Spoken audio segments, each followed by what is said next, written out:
Acorda, gente. É nóis? É nóis. Só? Então vamos lá. Agora eu estou trazendo esse Yuval Harari aqui, que ele escreveu Sapiens, Homo Deus, mas eu trouxe questões desse livro, que é excepcional, chama 21 lições para o século XXI. Então ele fala que a inteligência artificial e a automação pode gerar um desemprego em massa e aumentar a desigualdade. Isso tem a ver com o nosso futuro, não só com o futuro dos nossos filhos, tá certo? Fala-se que até daqui a 15 anos tem uma baixa de 60% da capacidade, da necessidade de trabalho formal. E aí os futurólogos, eles falam que a saída viável, presta atenção até onde vai isso, a saída viável diante de 60% da redução dos empregos formais é 60%, falei 60%. Ela pegou 60%.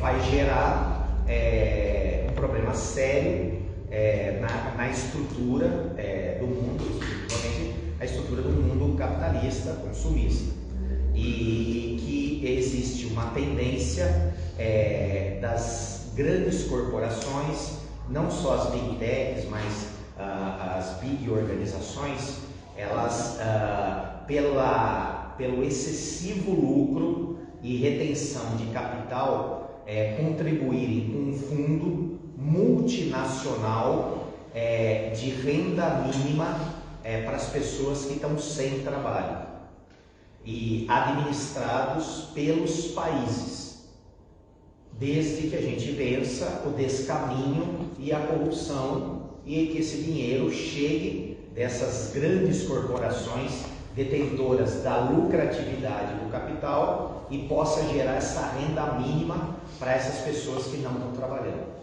Aí você fala assim, nossa, isso é muito doido.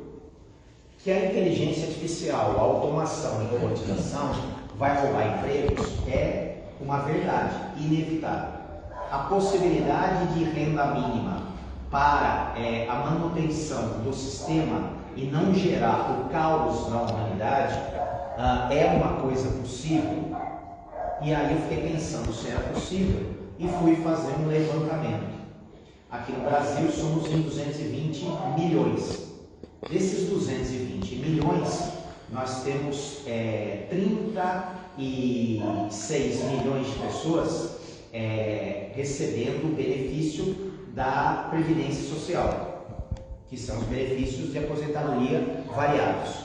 E nós temos um pouco mais de 24 milhões recebendo benefícios dos programas de renda mínima do governo, o que totaliza um pouco mais de 60 milhões. Então nós estamos hoje em 32% da população recebendo e não participando do mercado ativo produtivo. Então de 32 para 60 parece uma coisa muito louca. Não tem outra. Fala. Se tomar por base os jovens que trabalham, uma série de coisas que hoje tem, os benefícios também nas escolas, na escola, na realidade são 42% da população ativa gerando riqueza. Então nós estamos perto dos 60%. Perto dos 60%. Aí eu fiquei viajando na maionese, não quero que vocês me... Eu falei, pode ser que vocês achem que eu seja louco. Aí eu fiquei pensando assim, né? A inteligência artificial, a automação, a robotização, retirando uma quantidade enorme de trabalhos, que são trabalhos braçais.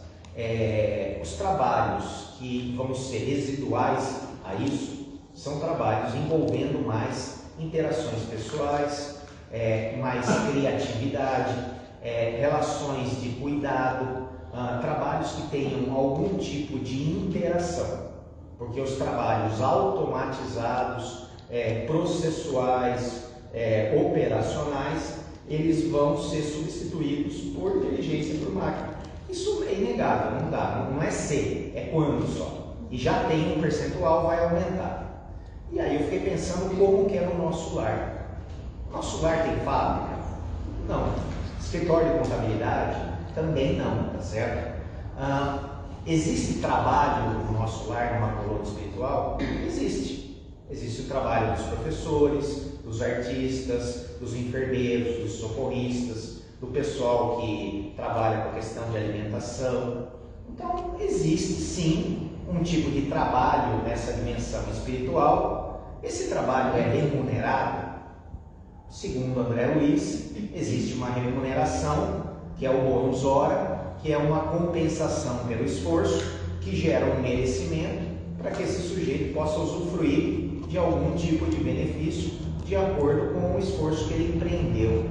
Então, será que essa questão de modificação da estrutura de trabalho e da estrutura tecnológica, ela não é parte integrante da transição planetária, aonde a humanidade, tendo também na questão da identificação do valor do trabalho e como ele impacta para o nosso desenvolvimento espiritual, uma modificação grande se aproximando dessas outras dimensões próximas a nós? É muito doido falar isso, não? O que vocês acham? Não, né? Faz sentido, não faz? Um pouco. Então, assim, são coisas que a gente fica viajando e pensando e de repente entendendo e pensando no futuro e pensando no presente. Vivemos todos num paradigma utilitarista, onde o valor do sujeito está na sua capacidade produtiva. E a maior parte das pessoas que eu atendo no meu consultório, maduras, em fase de envelhecimento, vivem uma crise porque não conseguiram se adaptar à ideia de que o período de utilidade para o mercado de trabalho, ele é simplesmente uma fase da vida. Quando eu era criança, eu brincava e não era produtivo, e ninguém achava que eu era inútil e que eu não tinha valor, que eu não servia para nada. Depois eu fui estudar, me preparar, depois eu ingressei no mercado de trabalho, e agora eu aposentado, eu me sinto inútil, não tenho sentido, não tenho propósito, sou um peso na sociedade, não sei porque eu estou vivendo. Extremamente equivocada. É a fase, como qualquer outra fase da vida, onde o sujeito está colhendo aquilo que ele plantou e está vivendo uma fase diferente. É a melhor idade? Depende. Se o cara aproveitar bem, pode ser a melhor. Qualquer idade pode ser a melhor fase se ela for bem vivida e vivida dentro dos propósitos. Então, muito do meu trabalho é falar para um homem aposentado, uma mulher que já criou os filhos, que não tem motivo para uma depressão, se ela achar um propósito e esse propósito esteja condizente com aquilo que a alma dela quer nesses próximos 5, 10, 20 ou 30 anos, porque a expectativa de vida aumentou e não nos foi ensinado o que fazer com esses anos excedentes a mais, nem nos preparar para o nosso próprio envelhecimento e envelhecimento dos nossos pais. Então, são questões que precisam ser tratadas, refletidas, para que a gente tenha uma ação, não uma reação quando isso acontecer. Dá para entender? Então, tudo dentro dessa proposta de hoje. São assuntos que a gente está deixando passar, a vida está atropelando a gente. Agora minha mãe está com Alzheimer. Pô, mãe, desde que você se descobriu como gente, você já chegou à conclusão que cada dia que passa você está um dia mais velho, que algum dia você vai envelhecer e algum dia você vai morrer, e que algum dia os seus pais vão envelhecer e eles vão morrer, que algum dia você vai precisar de cuidado, que algum dia os seus pais vão precisar de cuidado. Mas a negativa dessas realidades e uma vida no piloto automático faz com que você não se prepare. Quando isso acontece, aí é uma catástrofe, tá certo? Mas por que isso? Porque além do esquecimento reencarnatório, ainda tem essa avalanche que nos arrasta para uma vida irrefletida, uma vida no piloto automático, uma vida onde a gente só reage, onde a vida onde a gente não escolhe, a gente simplesmente cede a uma escolha de terceiros. E, segundo a observação do Rodrigo, foi excelente, o que a gente faz? O que eu proponho é a gente ter mais espaços como esse, tanto coletivos quanto individuais. É eu parar, assistir uma palestra no YouTube e parar um tempo e pensar naquilo que eu assisti, como isso impacta na minha vida. Eu venho aqui no centro, mas é a coisa mais comum. O sujeito veio no centro, chega em casa, e aí, como é que foi a palestra? Nossa, muito boa. Mas foi boa. Rapaz, fala bem pra caramba. Como é que foi? Eu não sei, mas fala bem. Fala bem. Olha, teve uma hora que até me emocionou. Pô, não precisava ter vindo. Uma vez eu perguntei, eu não assisti a palestra, eu perguntei para uma pessoa que assistiu e eu falei assim, o que foi? O que ele tratou? A palestra foi muito boa. Olha, mas eu só sei ela para mim. Eu não consigo explicar. Então eu falei assim, então não sabe. Não entendeu nada. Não tem uma capacidade crítica, não absorveu, não entrou dentro dele, não tentou transportar isso para algo que use. Então assim, o que nós estamos falando aqui é um tipo de entendimento onde a gente vai buscar uma vida onde a gente tenta estar um pouco mais ativo e participativo, não simplesmente uma pessoa passiva. Eu tenho uma escolha entre viver e sobreviver, e a vivência está baseada a um mínimo de reflexão. Então, assim, aonde entra a questão da inteligência artificial?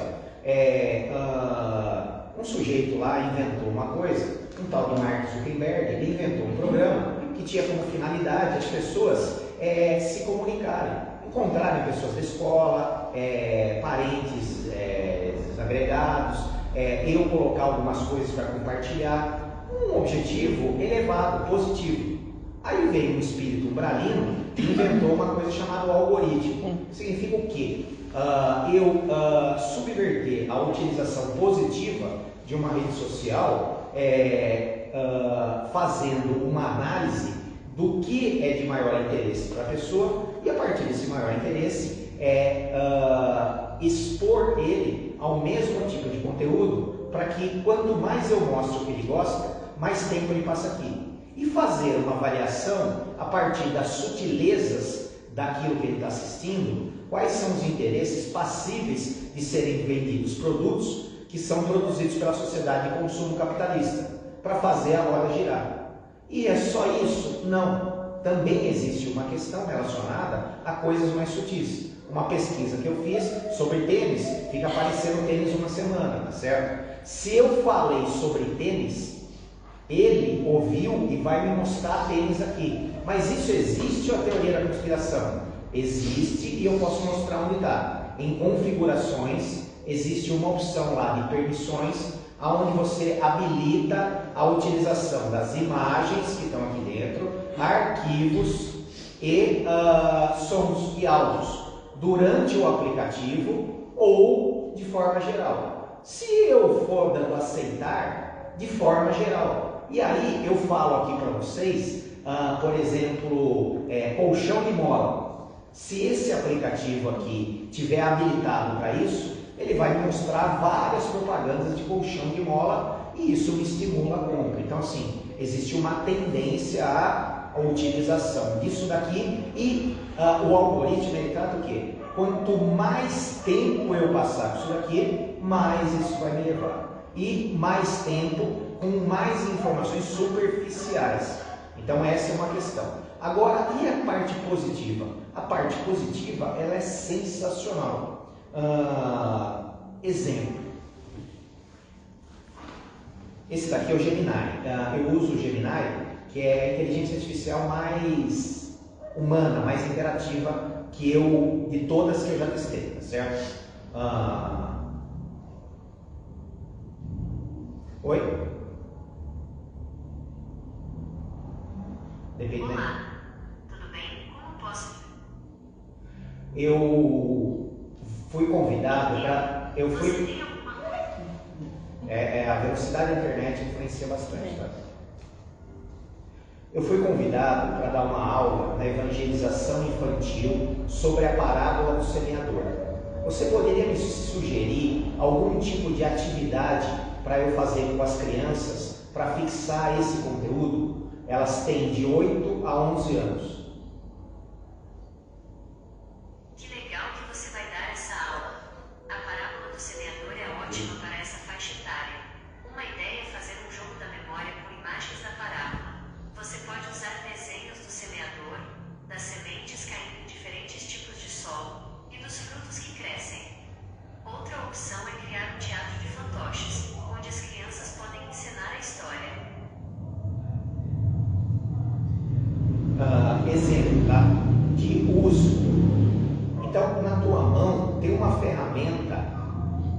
indescritível, mas assim, num nível impensável há 5 a 10 anos atrás.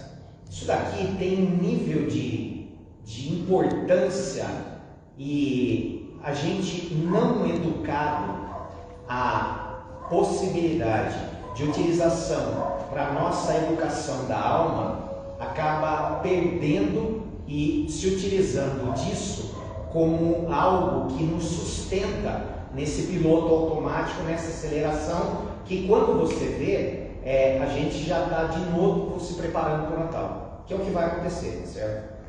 Outra, eu gostaria que você me desse uma interpretação da pergunta 101 do Livro dos Espíritos, que eu acabei de ler, mas eu não entendi direito. A pergunta 101 do Livro dos Espíritos fala sobre os espíritos imperfeitos. Eles são aqueles que ainda estão presos em paixões materiais, como o egoísmo e o orgulho.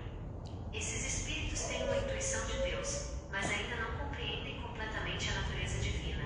Eles variam muito em suas características, alguns são mais levianos e maliciosos, enquanto outros podem até praticar o bem em certas situações. Vocês estão entendendo onde vai? Então assim, eu posso fazer um evangelho no lar, eu posso enriquecer com um negócio desse, sabe? E ninguém pensa nisso. Eu só penso em fazer besteira com esse negócio, tá entendendo? Então é pesquisar coisa que me interessa, olhar porcariada, escrever um monte de meme. Então assim, existe um potencial de utilização para que tecnologia que está sendo oferecida hoje, que é absurdo, mas num nível inimaginável. E ela está sendo focada e direcionada exclusivamente para a idiotização, aprisionamento e aprisionamento da nossa capacidade reflexiva e do nosso livre-arbítrio em escolher, inclusive, o que fazer, que hora fazer e quando fazer. Essa é a questão que eu ia trazer. E para vocês entenderem até onde chegou, isso não está nas outras palestras nessa semana. Luto na era digital. Empresas criam inteligência artificial que permite conversar com quem já partiu. Empresas criam clones digitais de pessoas que já morreram. Mais tecnologia levanta questões éticas e nós falamos sobre o luto. Então, vocês não sabem isso, eu também não sabia, é muito novo, saiu agora. O site se chama You Online Virtual. Você cria uma coisa chamada persona. Então, por exemplo, a Cláudia morreu. O que eu faço? Eu entro no site e aí eu vou pagar R$200 em dólar inicial. Esses R$200 eu vou identificar, eu vou mandar o Instagram, o Facebook, e eu vou dar o Instagram o meu WhatsApp, que eu tinha de conversas com ela, para esse site.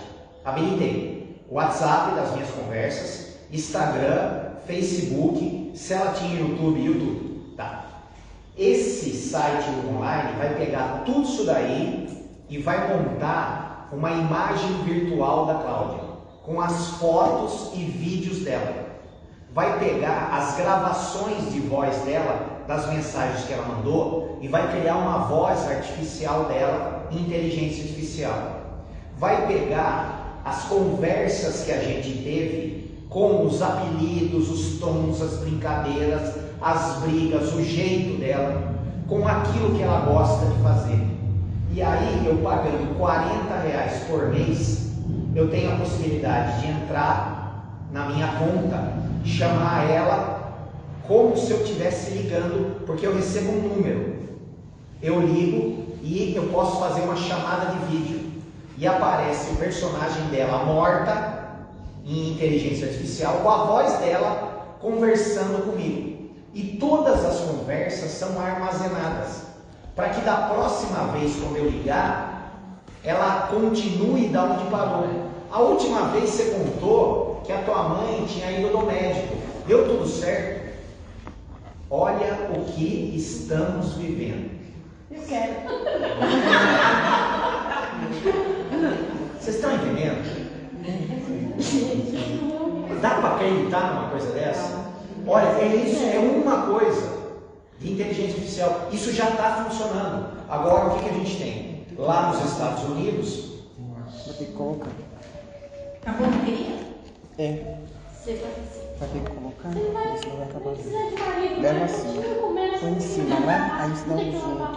Tem extensão aí? Tem, dentro do armário. Se tem extensão, é só puxar o fio. Tem na cozinha. Que loucura, hein? Todo mundo chocado. Olha, vê se esse já é isso. Eu já usava isso aí para mais comprido. a tua foto. Eu olhei uma amiga com a sua mãe, com a mãe, estou precisando de dinheiro. Tem aí? Mais perto. Já estão usando isso. Estão usando a tua imagem, a tua voz, para dar golpe. Para mandar ele para fazer golpe, para dar golpe, sim, eu sabia agora para conversar contigo. Essa aí eu não sabia também. Eu não sabia. Então, mas qual é o impacto emocional e psicológico numa pessoa? Voltou. Aí os psicólogos americanos já estão avaliando que a utilização desse site, desse serviço, ele dificulta e atrapalha o processo natural de luto, empacando a vida da pessoa e não permitindo a superação. Mas isso é condizente com a sociedade do Bauman que a gente vive hoje? Sim, porque eu posso pagar para não precisar sofrer a dor do luto e da morte. Eu posso pagar para a mãe Oxum trazer o meu amor de volta, mesmo que ele não queira. Não é a natureza, não são pessoas, tudo é objetificado, você está entendendo? Então até a morte, eu estou comprando serviço. E aonde a gente está vivendo? Nós estamos vivendo uma sociedade onde um dos limites mais fundamentais, que ele é escancarado através do maior limite de todos, que é a morte, ele já está sendo revertido, porque até a morte você está burlando. E todos os limites estão sendo burlados. Então assim, qual era o limite que eu sou velho, que eu vivia quando eu era criança? Eu só podia comprar se eu tivesse dinheiro. Aí, na década de 90, importaram a cultura do crédito nos Estados Unidos e agora eu posso ter o que eu quero e depois eu fico devendo, você está entendendo? Então, já quebrou o limite. Qual era a questão afetiva? Eu posso me relacionar com você se você quiser. Agora não, eu pago para a mamãe Oxum e você vai... Está entendendo? Mas aí, vamos no Rodrigo. Agora eu quero me relacionar com você. Você não quer se relacionar comigo. O que eu faço? Eu vou lá e te mato. E aí, ausência do valor do limite. Se você não me quer, ninguém mais vai querer. Te objetifico. Se eu não tenho você, eu não tenho mais ninguém. Você está entendendo o que é essa sociedade contemporânea irrefletida, aonde as estruturas elas estão fragilizadas e ou a gente para reavaliar o que perdeu e faz um trabalho de reeducação que começa nas crianças e desenvolve em resgate da educação de adultos, porque não adianta, vamos trabalhar as crianças, mas nós estamos tudo azedo. É verdade. Nós estamos tudo estragado, todo mundo louco.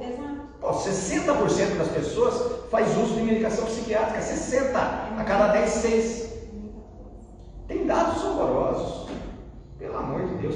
30% das mulheres tomam remédios psiquiátricos. Olha que absurdo, tem 70% de mulheres que não tomam nada. Que coisa, como que pode isso? Demorou essa piada, demorou pra vocês pegarem. É porque elas tomam. Eu estava acreditando. Daqui pra lá tudo toma. que toda essa confusão também faça parte desse processo da transição. Eu quero crer nisso, porque se não foi. Então, aí que eu entro com um questionamento. Tudo isso está gerando uma mudança. E aí entra na fala do Rodrigo.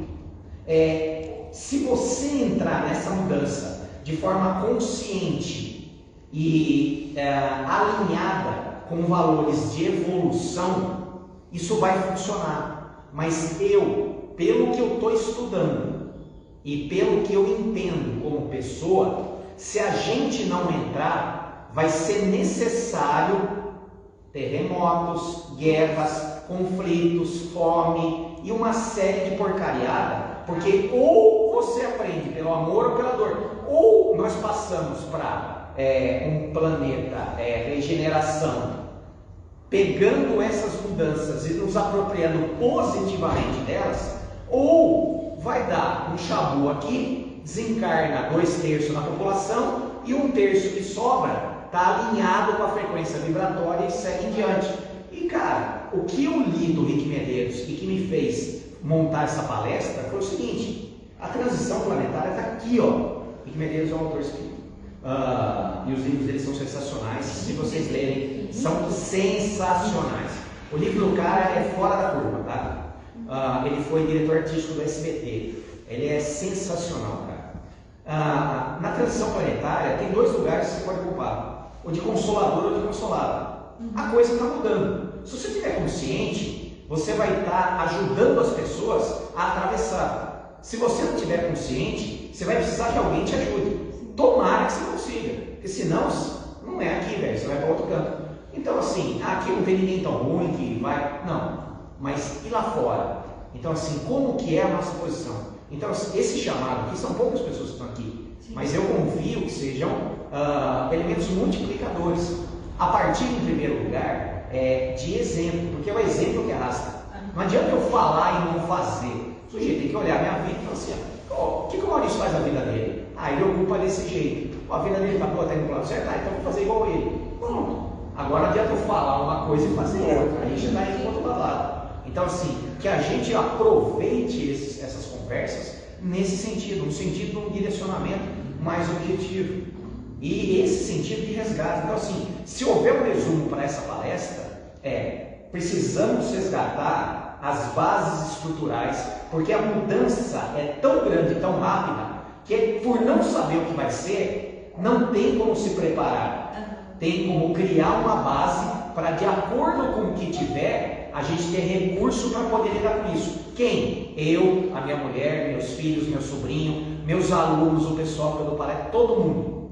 E aí o que a gente faz? Valores morais em casa, valores morais na escola, valores morais nas instituições religiosas, tá certo? E resgate da vida mais saudável e autônoma possível a partir de escolhas. Então todo mundo que vai no meu consultório, ontem mesmo, o rapaz das 5 horas, um sujeito que faz um trabalho home office em São Paulo, ganha um dinheiro danado, mas a vida dele é uma vida miserável. E ele teve uma proposta de emprego que o salário não era tão condizente, mas estava muito mais de acordo com a alma dele. Eu, como profissional, eu não posso falar não faça, mas eu posso ajudar para ele a ele tomar uma decisão avaliando a consequência desse e determinando a curto, médio e longo prazo qual vai ser a consequência, ganho e perda de cada coisa.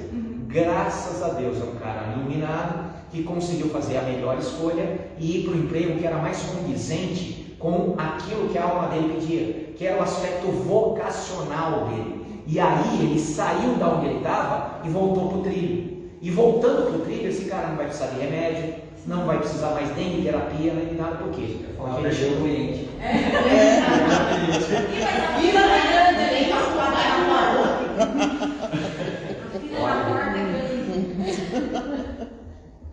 Tem uns para aqui pra eu mandar lá. Eu tô na fila. Não fala pra levantar. Por isso que você veio aqui hoje, né? Porque ele vai preparar. Eu já tô querendo ver se tem um encaixe de urgência. Eu queria falar um pouquinho de saúde.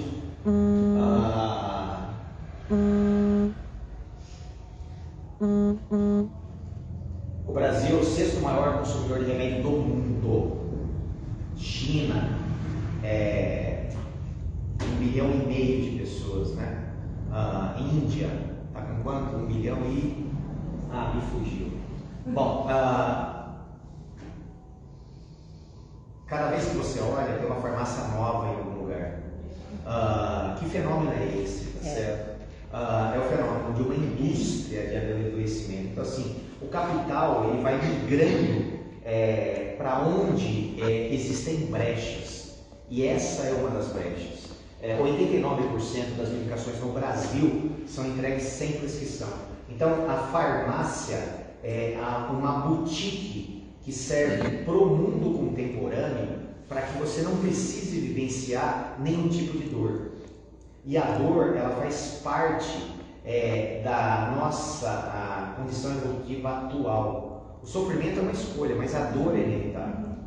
E a farmácia e a indústria, ela vem vendendo um alívio temporário da dor, trabalhando especialmente os efeitos, não as causas do desequilíbrio que acabaram gerando. Então a nossa medicina alopática, ela é uma medicina que ela tem uma questão extremamente eficiente em aliviar sintomas, mas não tratar da causa, porque isso mantém o sujeito dependente. E quanto mais uso contínuo houver, maior é a garantia da sustentabilidade dessa grande corporação multinacional, que é uma das dezenas de indústrias farmacêuticas que rolam pelo mundo inteiro. E isso tudo em concordância com todo um sistema, porque uma indústria dessa produz uma quantidade enorme de impostos que vão retroalimentar todo esse sistema. E a nossa cultura é essa cultura onde eu, com dinheiro, eu posso comprar um alívio da minha dor sem precisar trabalhar a causa da minha dor. Eu sou uma pessoa, um psicólogo. Tá preocupado com isso. Ele tá falando com você. Tá concordando.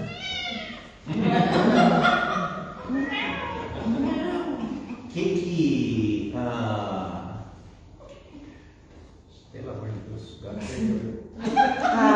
Romeu. Onde eu tava, né? Falando do quanto o consumo alimenta o mercado.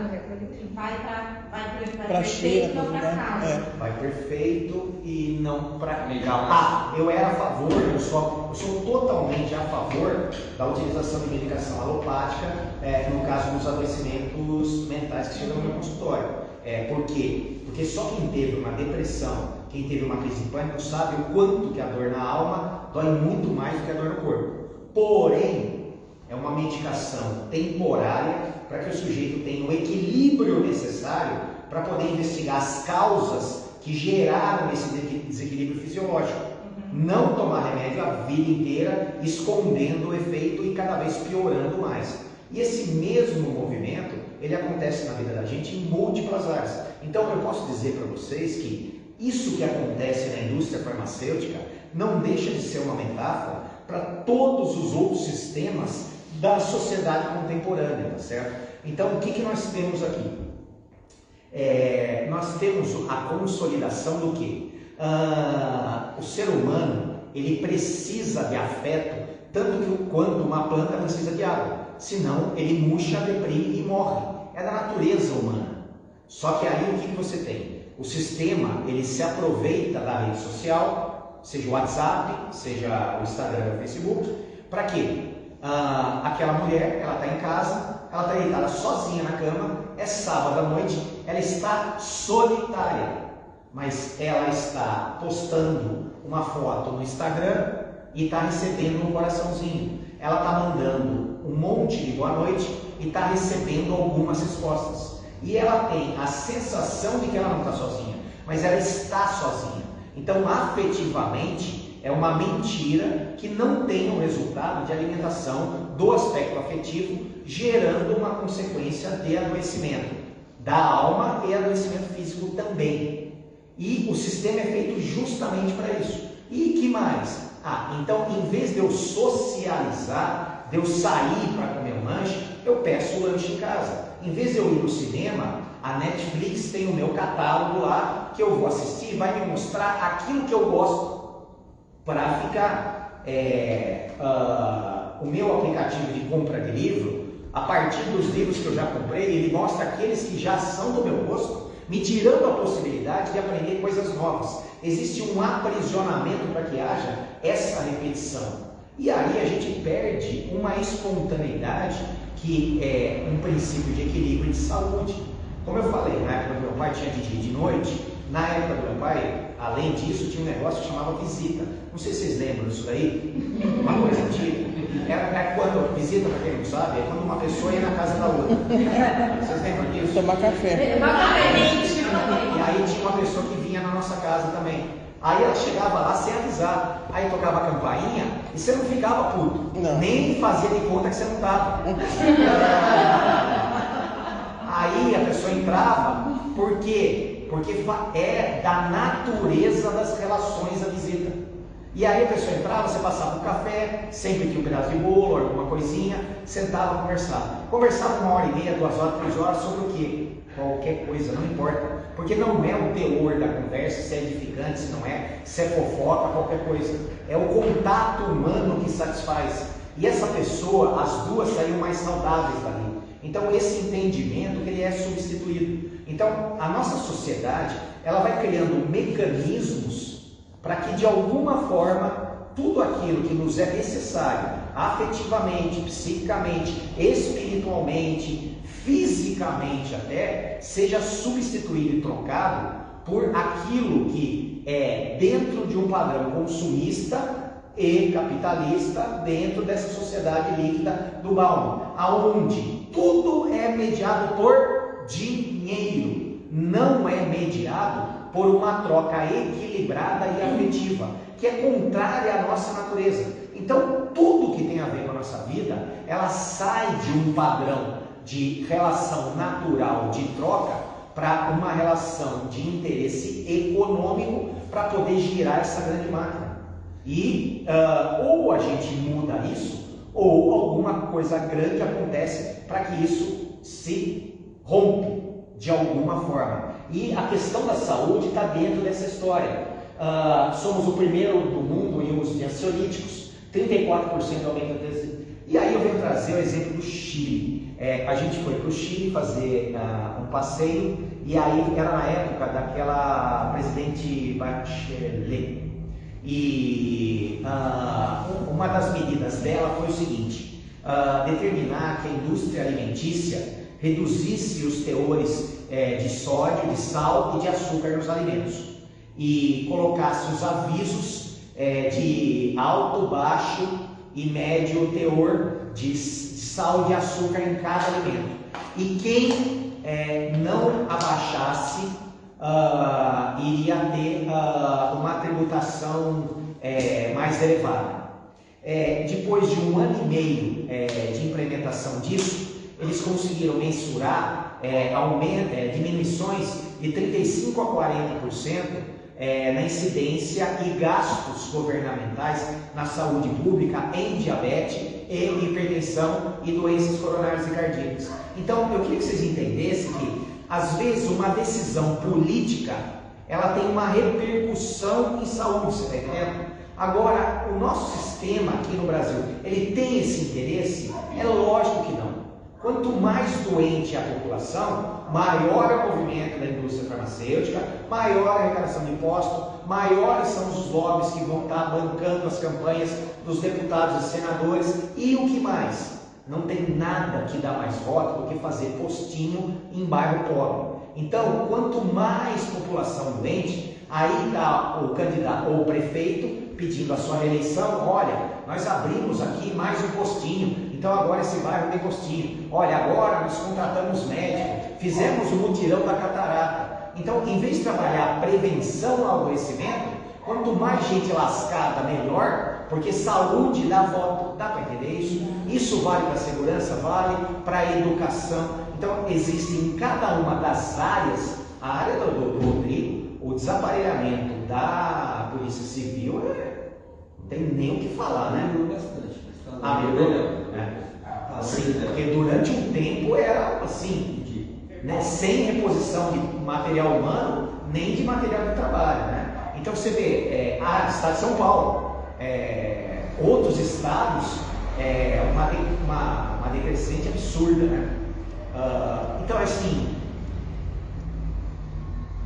a proposta, a gente começar a dar uma parada e tentar enxergar um pouco mais sobre a nossa vida, como eu estou levando a minha vida, o que eu estou fazendo com aquilo que existe de mais valoroso e importante, que é o meu tempo, como que eu estou usando ele, como que eu usando esse tempo, eu consigo de alguma forma ter uma organização melhor, qual é a distribuição do meu tempo entre coisas que eu preciso fazer e coisas que eu quero fazer, das coisas que eu preciso e que eu quero, quantas elas estão concordantes com a minha missão na Terra, com o meu propósito, com a minha vocação, quantas estão discordantes, mas qual é a medida?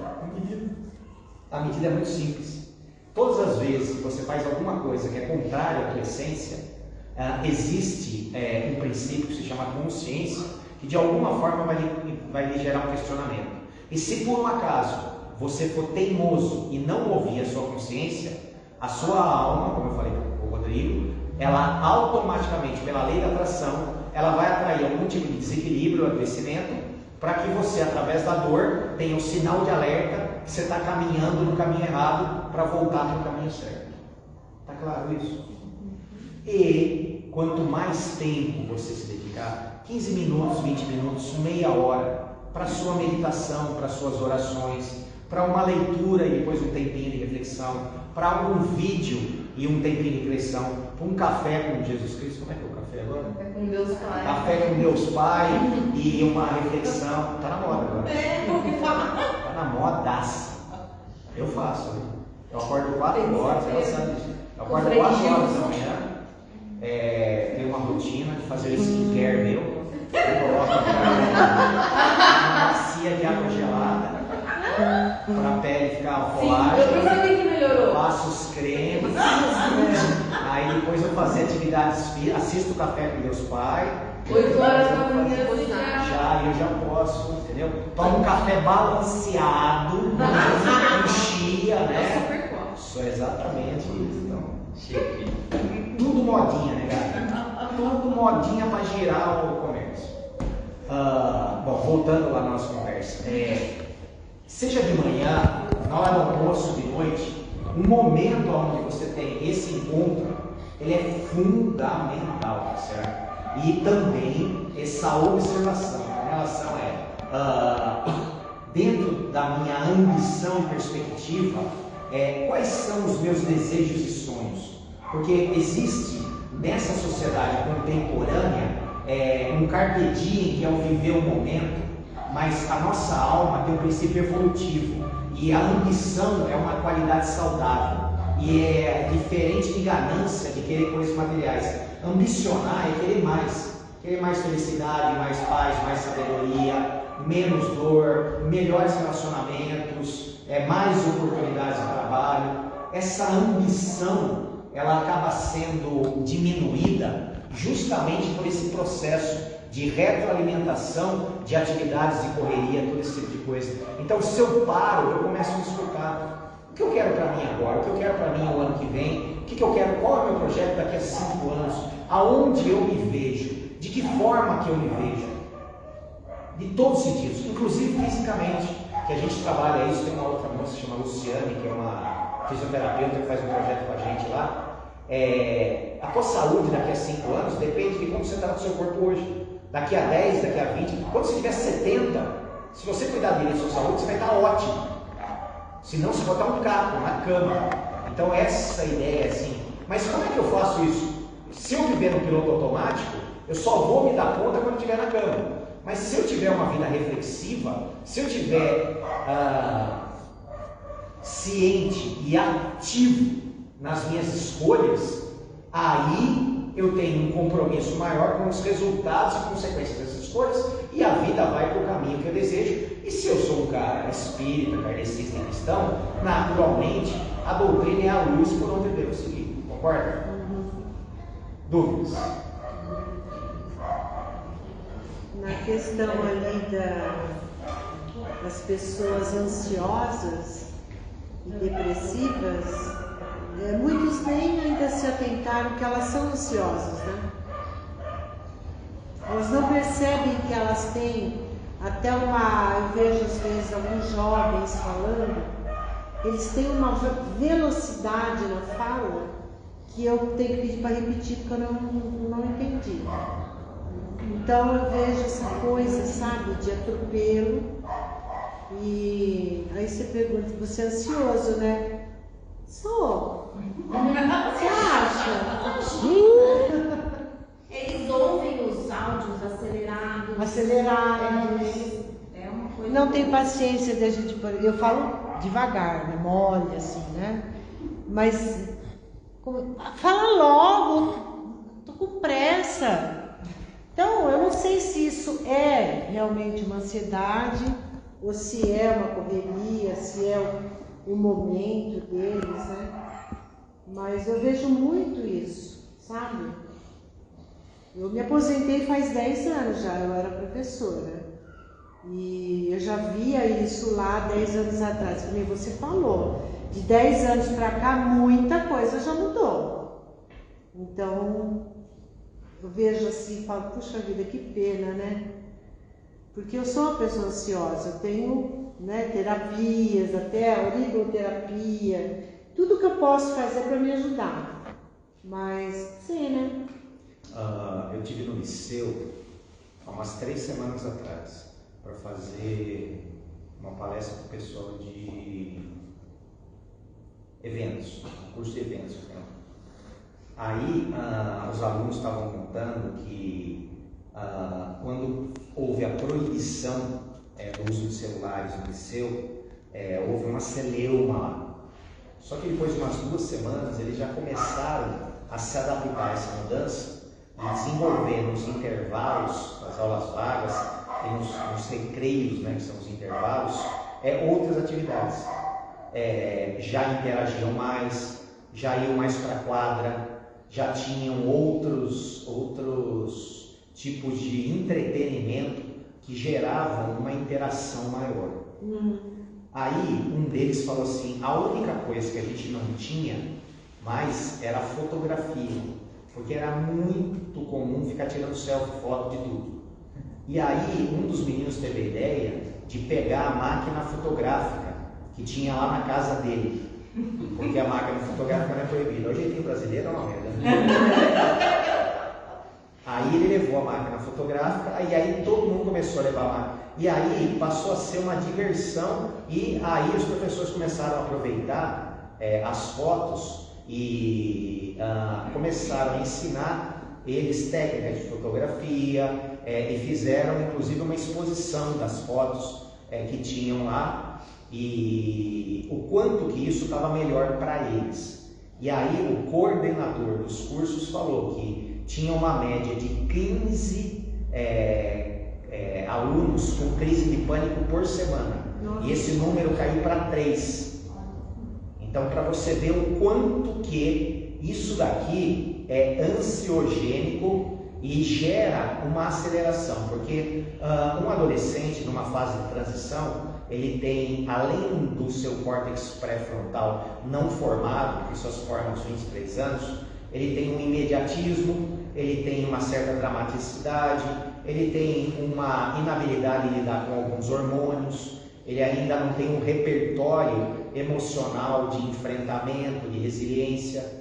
Então a menina mandava mensagem para o rapaz demorava 15 minutos, ela já começava a respirar ofegante e ter uma crise achando que ele largou dela, tá certo? Ou o outro que estava lá via que a namorada na outra escola curtiu a foto de não sei quem. Nossa. E ele não podia sair porque o portão estava fechado, aí tinha um xerique lá no meio. Então o quanto que isso daqui não é um fator de ansiedade, principalmente numa idade aguda como essa. E nos adultos em proporção diferente, mas gerando o mesmo tipo de coisa. A questão da dopamina, que é tão viciante quanto a cocaína e é um prazer imediato, ela é algo que precisa ser bem trabalhada, porque vivemos numa sociedade que está se utilizando dessa dopamina para modular todos os nossos comportamentos, inclusive comportamentos simples, questões relacionadas àquilo que é a nossa alimentação. Quanto mais sabor e prazer nas papilas gustativas, maior a liberação de dopamina. Então ocorre o quê? um privilégio a comidas de má qualidade, que afetam a saúde, do que comidas de boa qualidade. E os aditivos industriais colocados, eles modulam a sensação de prazer de forma diferente dos temperos da avó, que modulavam uma sensação de prazer, não liberando dopamina, mas um prazer satisfatório pela qualidade do alimento e o sabor que tinha, você está entendendo? Uhum. Então, assim, isso está presente na alimentação, está presente nos vídeos de músicas. Então, como é que seria isso? Você assiste um filme, por exemplo, Caçadores da Arca Perdida, o primeiro filme do Harrison Ford, quando ele não tinha pé de galinha. Você assiste, nossa, que filme legal. Aí você assiste, né? Tá. Você vai assistir esse que fizeram agora com ele, o último, fizeram em 2023, aliás. Tem imagens geradas por inteligência artificial para rejuvenescer ele, dublês e tal. Caçadores da Arca Perdida, o último, tá. com Harrison Ford. Uhum. O filme parece que ele está rodando em 2x, porque ele é frenético. As cenas são picadas, Sim. Tudo é muito rápido, a ação é rápida, as falas são rápidas, não tem cenas longas, não tem diálogos longos, tudo é muito frenético para poder comportar e adaptar isso, você está entendendo? Entendi. Então, assim, você tem um vídeo de 1 hora, o sujeito em 5 a 10 minutos ele para. Mas se você fizer um corte e colocar na internet em 2 minutos, o sujeito já assiste aquilo. E se eu colocar vários cortes, o sujeito fica viciado naquilo e ele passa 3 horas vendo videozinhos de 2 minutos, sem conteúdo nenhum, podendo assistir uma palestra de 40 minutos, que era muito comprida, mas 3 horas de pouca coisa não é. Hoje em dia o podcast eles fazem isso, né? Faz vários cortes e a pessoa pega na onde mais interessa pra ela, que não fica acaba assistindo tudo. Pessoal, então assim, eu encerro a minha fala aqui. O objetivo aqui é trazer um monte de reflexões sobre as diferentes áreas, das diferentes incidências de mudanças que a gente não percebe, mas que estão influenciando a nossa vida, para que a gente comece a colocar um olhar, para que aí a gente possa, pela nossa vontade, ter uma postura mais ativa em como agir diante disso tudo, tá certo? Essa era a proposta do nosso encontro aqui, tá? Uma proposta reflexiva sobre tudo que está trabalhando a educação da nossa alma, tudo que está desviando a gente do nosso propósito, desse direcionamento da parte evolutiva. Teria muito mais coisa aqui, tá certo? Mas fica uma coisa mais, acho que deu para dar uma sintetizada. Nossa, maravilha. Tá? Perfeito? Para quem não tem meu livrinho, esse é o segundo. É o conteúdo das palestras relacionadas às emoções. O valor é 35, a renda é revertida para o projeto Saúde Mental na Escola Pública. Tá? Obrigado para todo mundo. Até a próxima oportunidade. E quando você me convidar de novo, eu venho falar sobre preocupação e ansiedade, tá? Porque, como você falou, não dá para eu falar o que eu queria falar. Tá. Mas aí eu venho para falar o que eu queria falar.